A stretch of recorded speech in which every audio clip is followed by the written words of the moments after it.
Square জানাতে চাই যে চন্দ্রবংশ বা রঘুবংশীয় মহারাজরা তাদের অভিশপ্ত পূর্বপুরুষদেরকে উদ্ধার করার জন্য এই গঙ্গাকে তারা আহ্বান করেছিলেন পৃথিবীতে, এবং সেই হিমালয় থেকে সেই গোমুখ থেকে সেই গঙ্গা পৃথিবীতে আসে পূর্বপুরুষদেরকে উদ্ধার করার জন্য। আমার বাবা, তার বাবা, তার বাবা, তার বাবা, এই পূর্বপুরুষকে উদ্ধার করার জন্য আজ অক্ষয় তৃতীয়া পুণ্যযোগে আমরা গঙ্গা শতধারায় প্রবাহিত এই মহাগঙ্গায় মিলিত হয়েছে। সেই মহাগঙ্গায় এই অক্ষয় তৃতীয়ার যোগ ধরে আমরা অবগাহন করে আমাদের পূর্বপুরুষকে উদ্ধার করে আমাদের বাত রাইট, সেই পূর্বপুরুষকে উদ্ধার করার জন্য আমরা আজ সকল ভক্ত মিলে আমরা এখানে এসেছি গঙ্গা অবগাহন করা। এটা হচ্ছে আমাদের মুখ্য উদ্দেশ্য। স্নানের মাধ্যমে কি বার্তা দিবেন? আমাদের পূর্বপুরুষ উদ্ধার হয়ে যাবে, পাপ মুক্ত, অপরাধ মুক্ত হয়ে যাবে পূর্বপুরুষ। সেই ভক্তি, সেই শ্রদ্ধা সহকারে যদি আমরা অবগাহন করি, গঙ্গা মাকে স্মরণ করে, তাহলে আমাদের পূর্বপুরুষ যদি অভিশপ্ত থাকে, অপরাধ থাকে, তারা মুক্ত হয়ে যাবে, তারা আমাদেরকে আশীর্বাদ করবে। সেই আশীর্বাদকে আমরা ধন্য হব, আমাদের পৃথিবী শান্তিময় রাজ্যে পরিণত হবে। এটা আমাদের মুখ্য উদ্দেশ্য। আজকে আসার প্রধান লক্ষ্য হচ্ছে যে যেন ভক্তিটা অক্ষয় থাকে। অ্যান্ড আমরা গঙ্গা স্নানের সুযোগ পেয়েছি এখানে এসে, যেহেতু বরিশাল থেকে কুয়াকাটা কিছুটা কাছে, আমি বরিশাল থেকে এসেছি। আজকে প্রধান লক্ষ্য হচ্ছে নিজের ভক্তিকে অটুট করার চেষ্টা করা এবং গঙ্গা স্নান, এটাই প্রধান উদ্দেশ্য।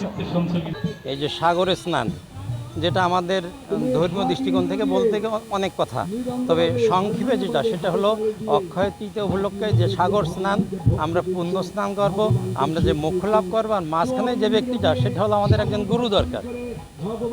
সে গুরুদেব আমাদের হলেন জয়দেব বাবাজি। তো তাকে মাঝখানে রেখে আমাদের উদ্দেশ্য কিন্তু যে মোক্ষ লাভ করা, তা মোক্ষের জন্য তো কিছু তো কর্ম প্রয়োজন, আর কর্মের জন্য দিক নির্দেশক প্রয়োজন। এই জন্য তারই নির্দেশনায় আমরা এখানে আসছি। খুলনা থেকে এসেছি জয়দেব গোসাইয়ের সঙ্গে। আমরা ছাসিবুনের ধাম থেকে এসেছি অক্ষয় তৃতীয়া গঙ্গা স্নানের জন্য। কুয়াকাটার উদ্দেশ্যে সবাই আশীর্বাদ করবেন। শ্রী শ্রী রাধাকৃষ্ণ মন্দির ও তীর্থযাত্রী সেবাশ্রম কুয়াকাটার পক্ষ থেকে হিস্কো হার সংগঠনের প্রতিষ্ঠাতা ঠাকুর জয়দেব ঠাকুর এর উদ্যোগে এবং এই মন্দিরের যৌথ আয়োজনে আমাদের এই অনুষ্ঠানগুলি এই 4 বছর ধরে চলছে।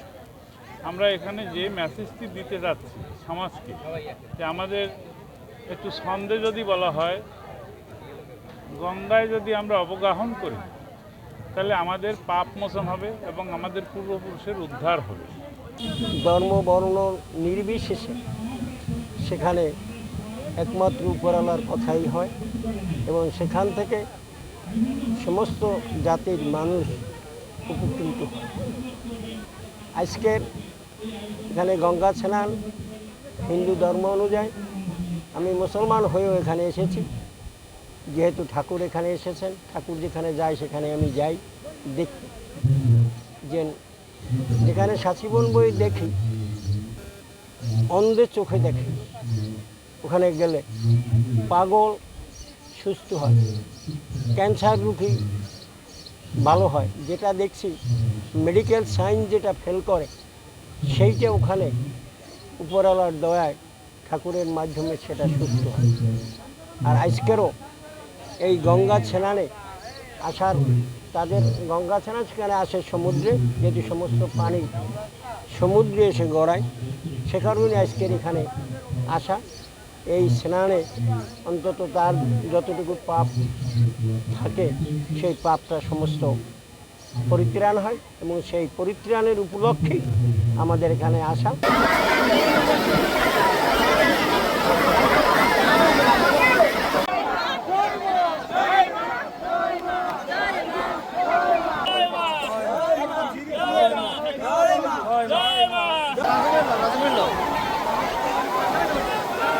তুমি ধরো না।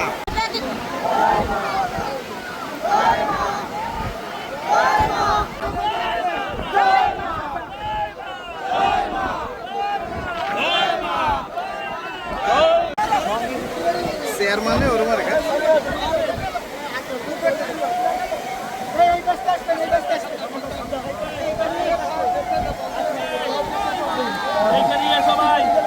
সংসারে তোমাকে টেনে ধরবে, ও ছেড়ে দেবে না।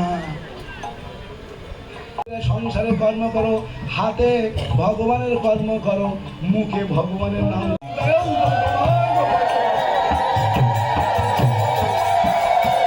আমরা শুধু ভগবানের পুত্র দাস, জীব মৃত্যু সব কৃষ্ণ দাস। মাথায় গালে কি মোড় আর গলায় গালে কি আমি দাস হতে দাস। আমরা মৃত্যু কৃষ্ণ দাস, এই সংসারে আমরা দাস। আমি ঋণ শোধ করছি, সংসার আমি পুত্র ঋণ শোধ করছি, সংসার আমি করছো। আমরা নিত্য ভগবানের দাস। তুমি স্ত্রী ঋণ শোধ করো, কিছু চেয়েও না। দান করা হচ্ছে, পুত্র দান করা হচ্ছে, বলেন কন্যা দাতা যে দান আপনারা দান করুন, তাদের হাত নিচে থাকে দাতার হাত আগে থাকে। দাস আমরা দান করতে এসেছি। ঋষিকেশ মানে সকল ইন্দ্র দিয়ে, ঋষিকেশ মানে কি? ইন্দ্র বিশাল ভগবান। সর্ব ইন্দ্র দিয়ে ভগবানকে সেবা করাকে ভক্তি বলা হয়।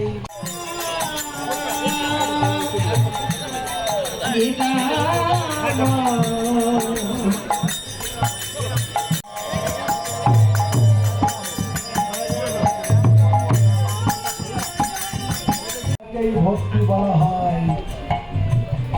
আমরা এখানে বসে আছি,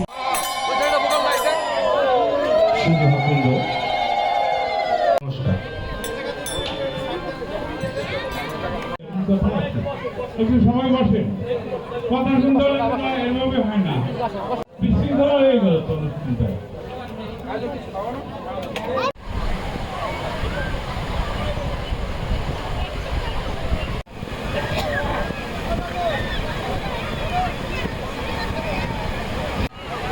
ওটা দিদির বক্তব্য তোরা কেউ আনতে পারলি না আমাকে বিষয় কইলি